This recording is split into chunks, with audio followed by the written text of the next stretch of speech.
Hello everyone, welcome to another Applied Flow Technology webinar. My name is Peter Farnham. I am a business applications engineer, and today we'll be covering 10 fundamental AF Fathom modeling tasks, tools, and techniques. And I'll be attempting to do all of these in under 3 minutes each. So if we hop into the agenda here, we are going to cover the basics of sizing a pump, using a control valve, sizing an orifice, using our goal-seeking control add-on module, sizing a heat exchanger, modeling heat transfer in a pipe, using scenarios, using our global edit feature, and then we'll wrap up by learning how to define a fluid in our 6 different ways. So if we jump into it, the first fundamental we're going to cover is sizing a pump. So I'll jump into the software here in a little bit. The steps that we are going to follow for this are building the model, defining all of our pipes and junctions, defining our fluid properties. Then we will assign a fixed flow rate to this pump, run the model, and calculate the required pump head rise. And then using this resulting flow rate and head rise, we will find a suitable pump curve from, say, a manufacturer. We'll enter this pump curve data, rerun the model, and then compare the results to the original operating point. So specifically to this example, we want to size a pump that needs to transfer 175 gallons per minute of water from 0 to 20 feet of elevation. So let's hop into the software. This is the model that we'll be building. And the format of this webinar will go as follows. I'll have a scenario here and a demo scenario where I will demonstrate how to actually do the examples that we'll go over. So this is the completed model. Now we'll go in and build it. So we'll start by dragging our junctions onto the workspace. So we'll start with a reservoir on the top, and a pump right in the middle. Then if we double click this pipe drawing tool, we'll be able to draw a pipe between this reservoir to this pump, and this pump, this final reservoir, hit escape. Now the model is fully built on the workspace, but we'll have to go in and define all of our junctions. So if we hop into this reservoir here, we want a liquid surface elevation of 0 feet and a liquid surface pressure of 0 psig, as well as a pipe depth of 0 feet. Click OK. We'll define this next reservoir now. Liquid surface elevation of 20 feet, same surface pressure of 0 psig, and pipe depth of 0 feet. Select OK. Now we're going to go into this pump. We're going to change this to sizing mode. And we want this pump to provide a volumetric flow rate of 175 gallons per minute with an inlet elevation of 0 feet. Select OK. Now we're going to hop into our pipe properties. So if you double click the pipes, we want a material of steel ANSI with 4 inches in diameter and a length of 10 feet. This next pipe over here is going to be the same materials as before, except the length is now going to be 50 feet. Select OK. Now the last thing we need to do before we run this model is go to Analysis Setup, or you can use the speaker tool right here.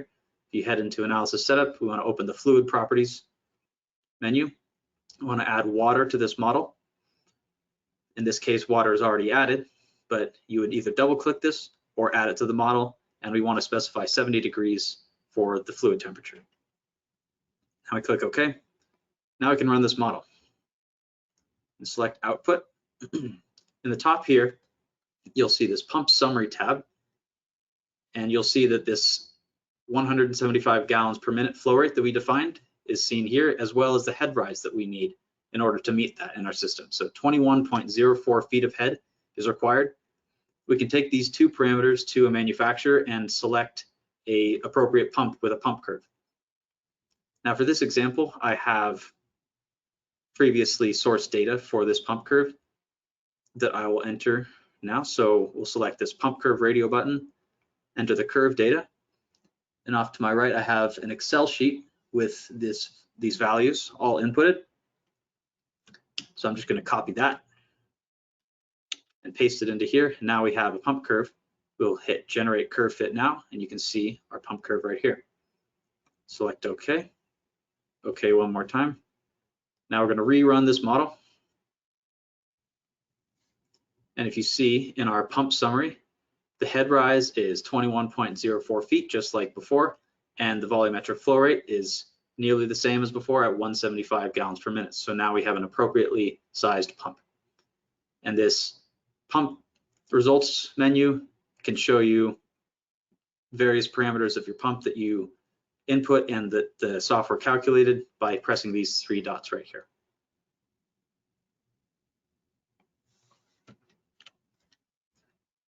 Our next example, we're going to go over the basics of control valves. So there are four basic control valves in our software: the pressure reducing valve, pressure sustaining valve, flow control valve, and pressure drop control valve. So the model we'll be working with is seen here at the right. I'll show you this in the software in just a second.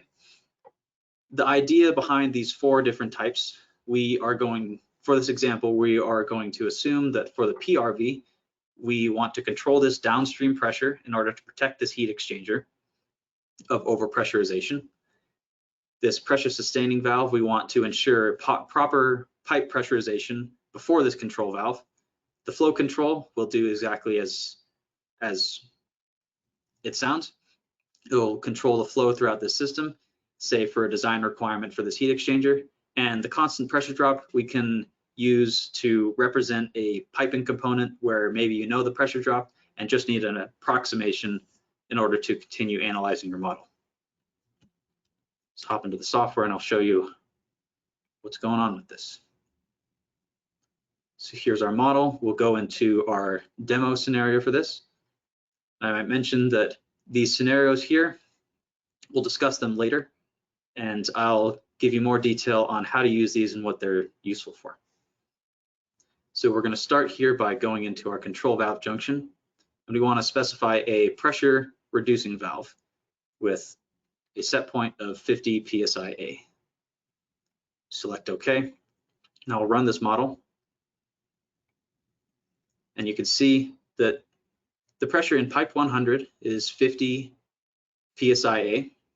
So pipe 100 inlet, we go back to the workspace, we can see this inlet of pipe 100 is right at the outlet of this control valve. So this control valve is doing exactly as intended. Now we'll go back into this control valve, switch it to a pressure sustaining valve. We want to specify this as 56 psi. Select OK. So what we should see in the output is the outlet of pipe 99 is going to have a pressure of 56 psi. So if we run this, see pipe 99, outlet 56 psia. This control valve is doing exactly as intended. We'll go back in, and now we want to control the flow. So we are going to set the volumetric flow rate in this to 375 gallons per minute. Select OK, run the model one more time. Go to our output, and now you can see here the flow in the entire system is 375 gallons per minute, exactly as the control valve was specifying. And then last but not least, the pressure drop control valve. We want to set a constant pressure drop of 5 psid. Run this model one last time. Go to our output. Now in this valve summary tab right up top, you'll be able to see that the pressure drop that was calculated was 5 psid, exactly as we specified with our pressure drop control valve.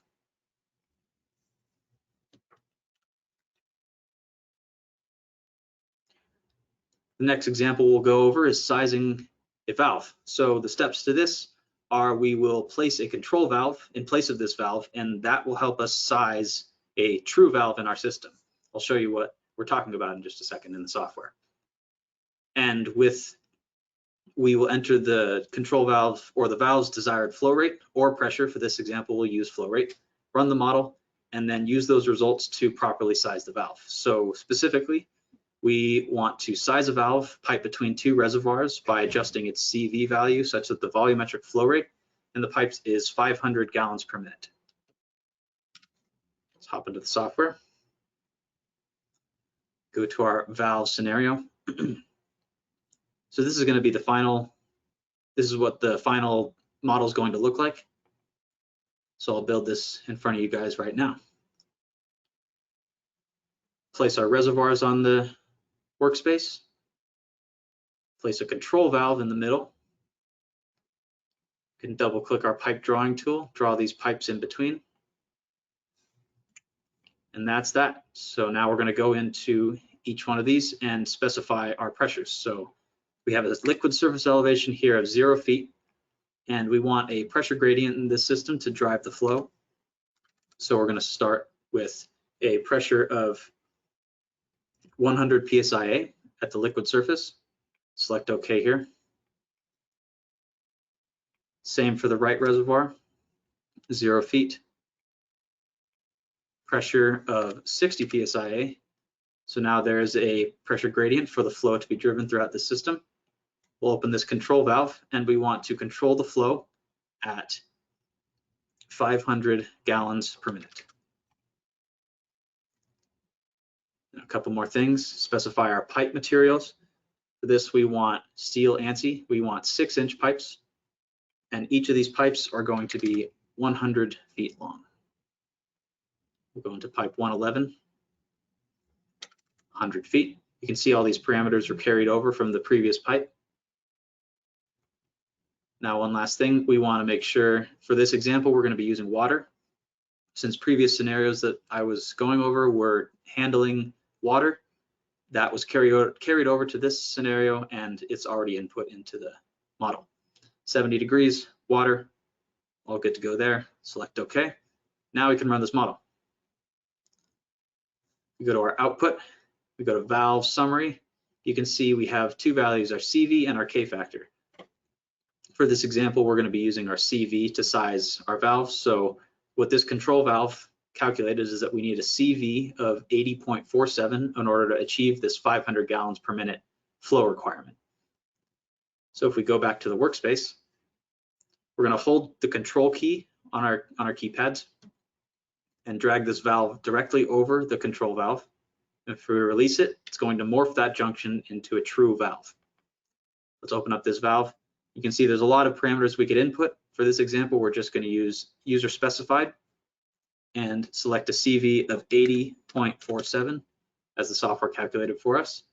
And if we hit OK, rerun our model, you'll be able to see that there's a 500 gallons per minute flowing throughout our system. Our valve summary, we have a CV of 80.47 as we defined. The K factor is the same. And now we have a properly sized valve for our system.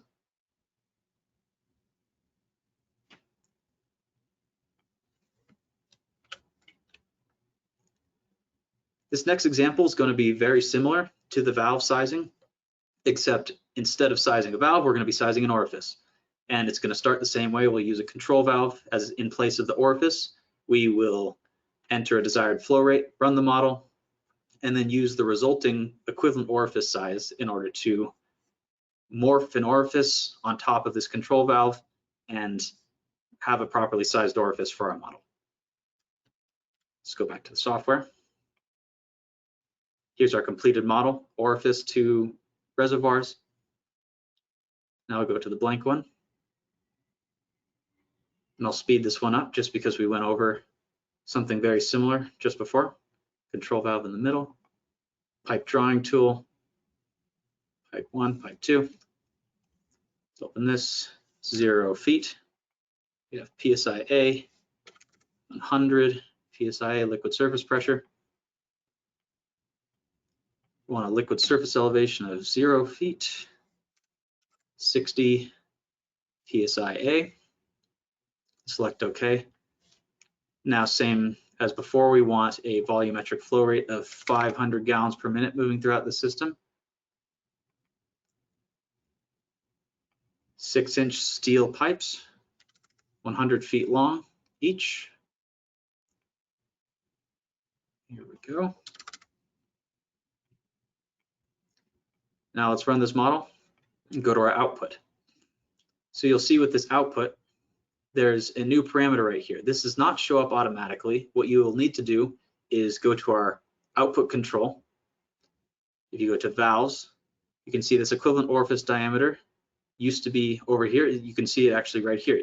So what you would do is you would select this, add to your output, and then select OK. And then when you go to your valve summary, you'll be able to see this equivalent orifice diameter. So we'll take this value, 2.05 inches. We're going to morph an orifice on top of this control valve. Go into our orifice junction, switch to a diameter, 2.05. Select OK. Run this model one more time. And if you see, the flow rate is 499, just about 500 gallons per minute. So our system now has a properly sized orifice for our parameters.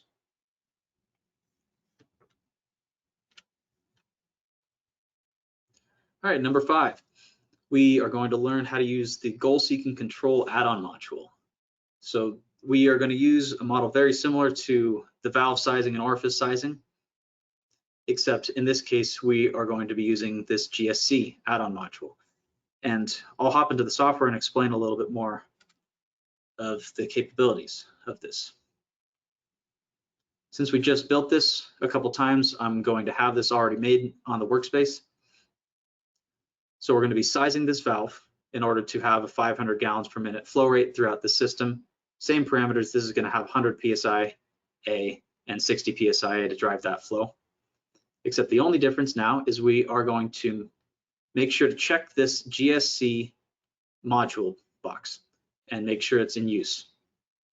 So this is available for purchase separately from the base Fathom software, and it can be used for many more things that are much more complicated than what we'll be doing right now, but this is just an example to show you some of its basic capabilities.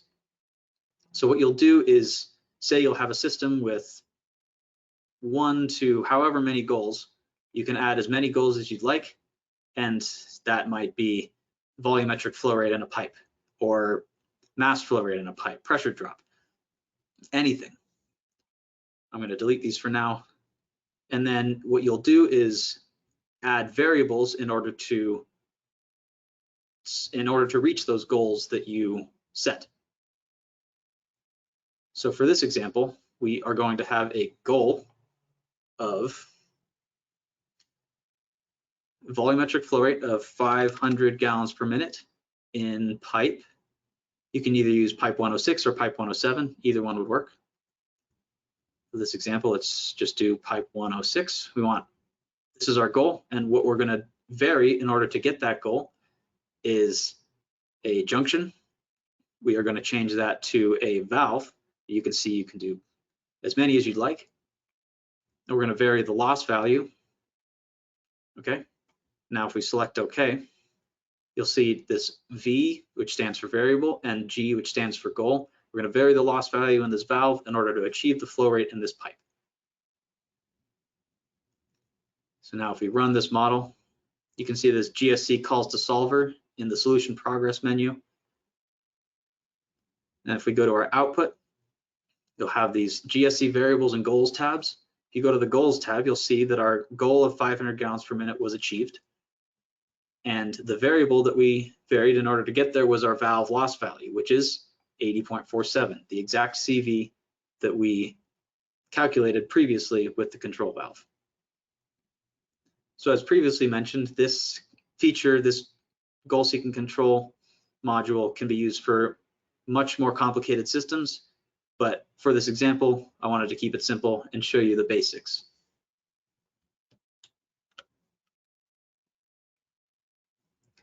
Number 6, we're going to learn how to size a heat exchanger.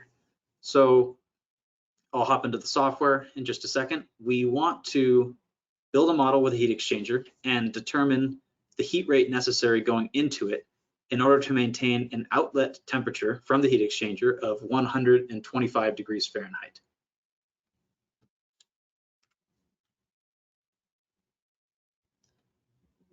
So this is what the end model is going to look like. 2 reservoirs, a pump, a heat exchanger, and pipes connecting all of them. So let's hop into this, build our model, drag our reservoirs onto the workspace. Here's a pump, heat exchanger, draw our pipes.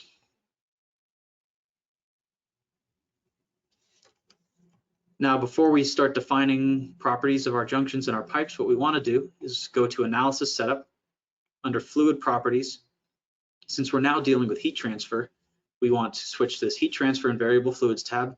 And by default, this is constant fluid properties, except now since we're dealing with heat transfer, we want heat transfer with energy balance for a single fluid. So we select OK.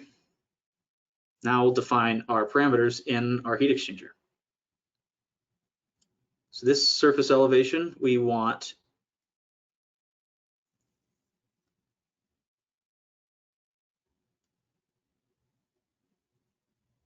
apologies for the delay.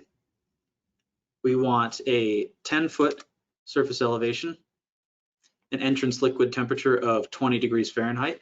And with this box checked, that's going to update the liquid density. So let's, for example, put 200, select here, see it changed to 178. Select that back to 20, 200. Our liquid surface pressure we want here is 50 psig. I'm going to select OK. Now defining the lower reservoir, this is going to be at 0 feet. Remember, we wanted the outlet temperature for the heat exchanger to be 125 degrees Fahrenheit. That's going to calculate to 188 pounds per cubic foot. The surface pressure is going to be 75 psig. Now you could input a pump curve here, but for this example, we're just going to go simple with the sizing mode and enter a volumetric flow rate of 300 gallons per minute. And then we're going to hop into our heat exchanger. For this, we want to input a resistance curve for the loss model. So you'll select this radio button and enter the curve data. And let's say that you wanted a 2 psi pressure drop when the mass flow rate was at 300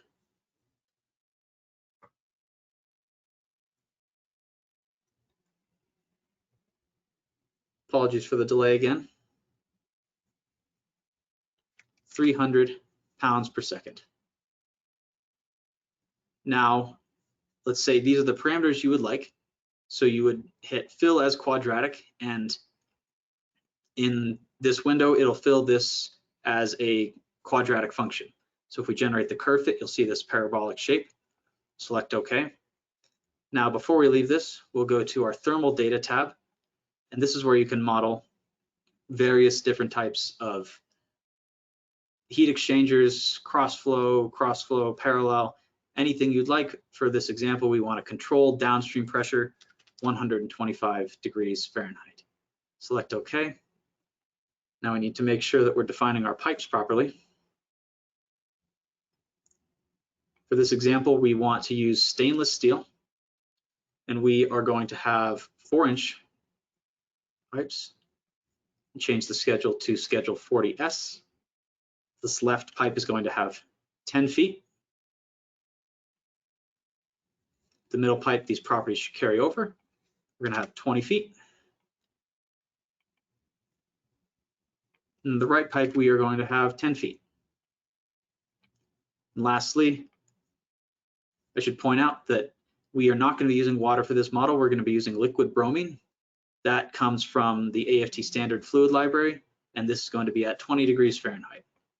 So we select OK. Now we can run this model. If we go to our output and our heat exchanger summary, you can see the heat rate in that is required to keep this outlet temperature right here of 125 degrees Fahrenheit, nearly 6 million BTUs per hour. And you can take that to a manufacturer and help you size a heat exchanger for your system.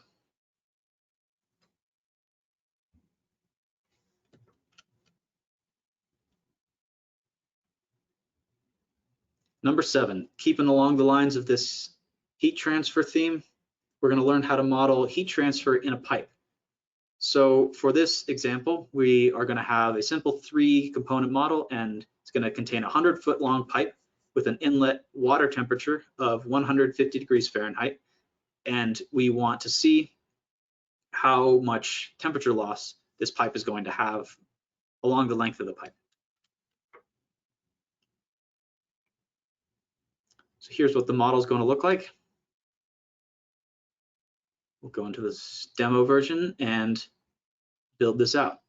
So we're going to have a pressure junction, an assigned flow junction, and one pipe connecting them. Again, like we did previously, we need to make sure that our heat transfer with energy balance for a single fluid is enabled. Our fluid, we want that to be water at 70 degrees Fahrenheit. Now with those enabled, we'll go into our pressure junction. And we want to specify a pressure of 50 psia stagnation and an inlet temperature of 150 degrees Fahrenheit. Now for the flow rate, we want to specify a mass flow rate of 10 pounds per second. And our pipe material, this is where we have to define our heat transfer data. So for this model, we are going to use a standard steel pipe of 4 inches and 100 feet long.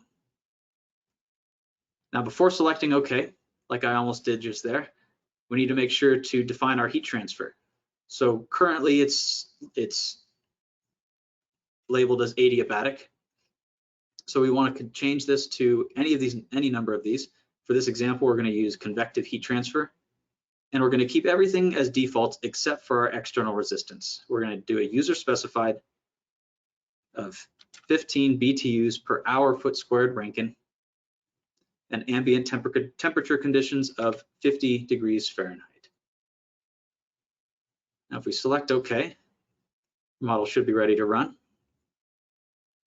We'll run this, go to our output, and then under our pipes output, we'll switch to the heat transfer tab, and you can see the inlet is 150 and the outlet is 145. So nearly a 5-degree temperature loss along the length of this pipe. If you click these 3 dots, it'll show you a nice summary of the temperature distribution throughout the pipe and along the length of the pipe.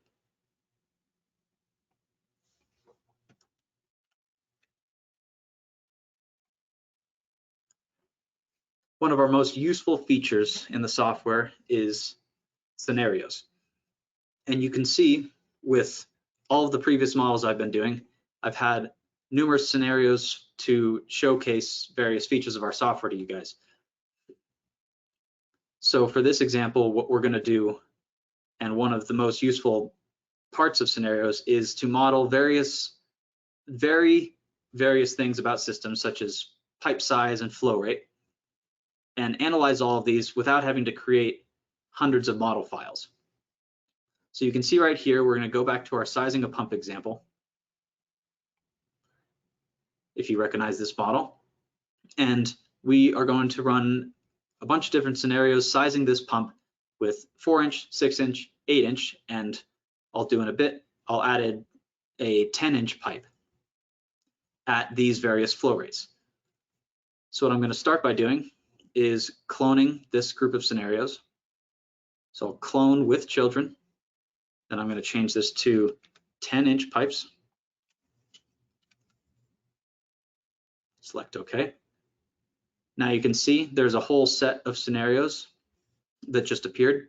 Now what we'll have to do is go in to each pipe and change that 8, because we cloned these scenarios. It's going to have the 8-inch pipes. We need to change these to 10-inch. So 10-inch there, and 10 inches right here.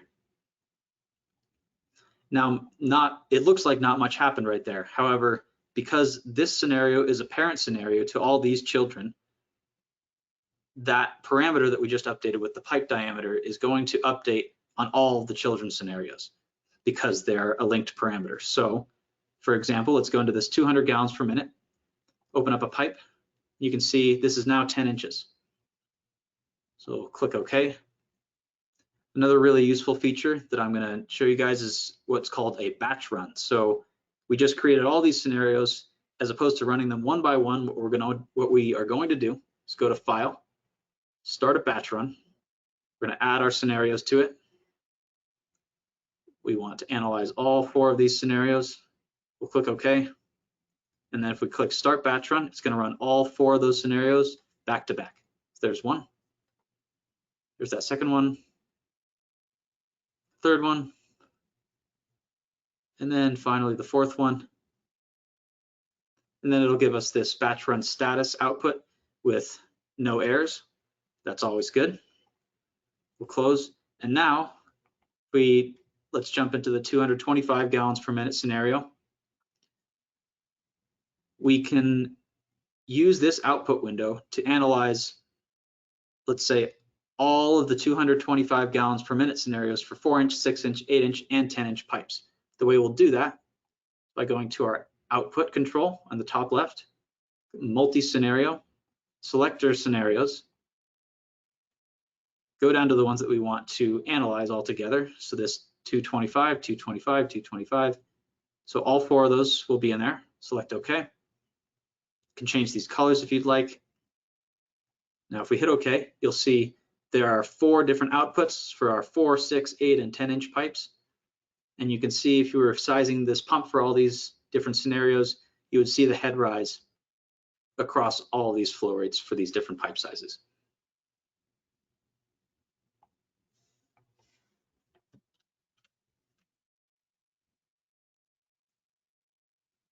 Ninth feature is going to be our global edit feature.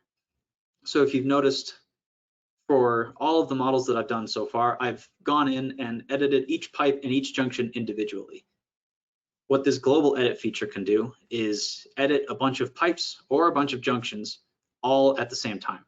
So I've imported one of our example models into this Fathom model that I've been working with. And there are a lot of 4-inch pipes that I'm going to change to 3-inch pipes, say for some design requirement. And then there are also 3 heat exchangers that I'm going to want to change from 2 feet to 3 feet of inlet elevation. So let's go in here. So this is what this model looks like. 3 heat exchangers, 20 to 25 pipes. It would be a nightmare to try to go in and define all of these pipes individually or all these heat exchangers individually.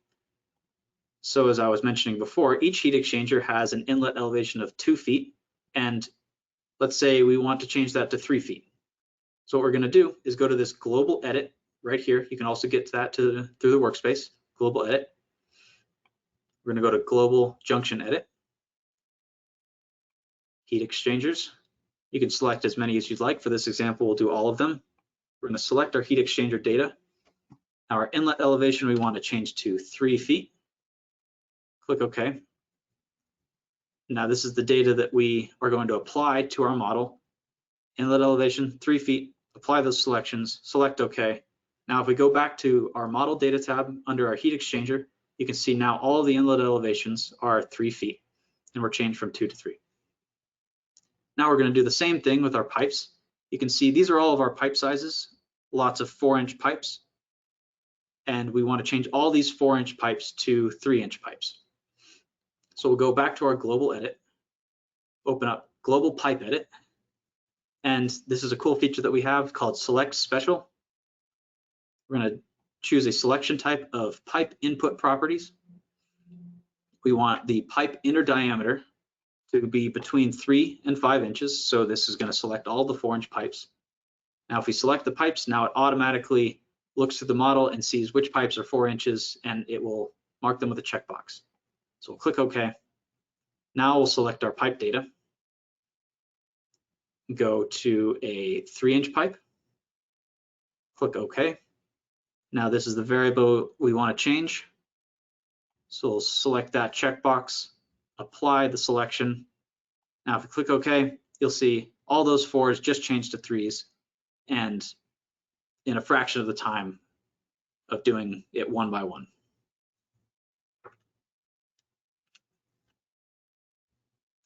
And last but not least, the last fundamental that we'll cover is defining a fluid. So there are 6 total ways to define a fluid in our software. The first one is through our AFT standard library. This gives you a great balance between accuracy and computation time. NIST RefProp built into the software. This will have higher accuracy, and it also supports user-specified fluid mixtures, but because it's higher accuracy, it's going to require a little bit more computation time. ChemPack, This is an optional add-on that you can purchase, and this contains approximately 700 fluids and supports user-specified mixtures, and then ASME, steam, and water. The last two options are user-specified and user library fluid. The user-specified fluid is relatively simple. All it requires is a density and dynamic viscosity and an optional vapor pressure input if you'd like. And the user library fluid takes that one step up and allows you to customize and create a detailed fluid for any properties that you may encounter. So we'll hop into the software because for this example, we're actually going to define a user library fluid for an existing model that I have imported from one of our examples. So this is the model that we'll be going over. We open up analysis setup, or you can select this fluid right here. Currently, I have this my custom fluid input right here. What I'm going to do actually, so I can show you how this process works, is I'm going to quickly delete this and show you how I created that. So you can see the options that I was mentioning before: AFT standard, NIST RefProp, ASME, ChemPack, user specified. All these options are available to define a fluid if you wish to do so.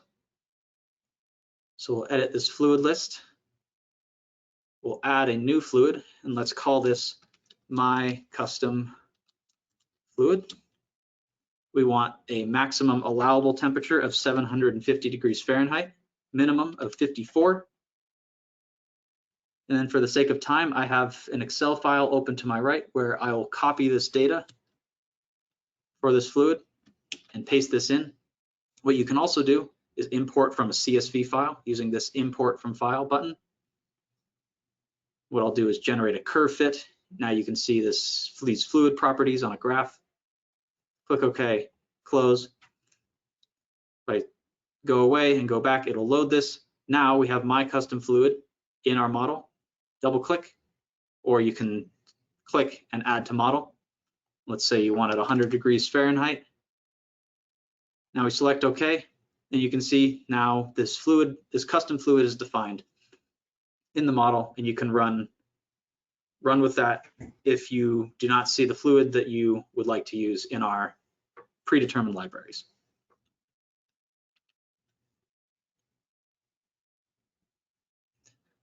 So before I send you guys off, I want to direct you to some of our resources.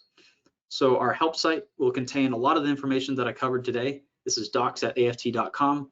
It'll go over everything from equations, theory, example files, and any model specifications or settings and what they mean in our software. Additionally, we have numerous recorded webinars that we have completed in the past, and these are all available on our YouTube channel.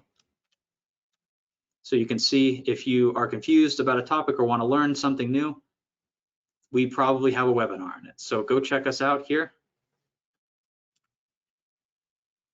And lastly, if you have any technical or engineering support needs, feel free to contact our support team if you have an active support contract with us.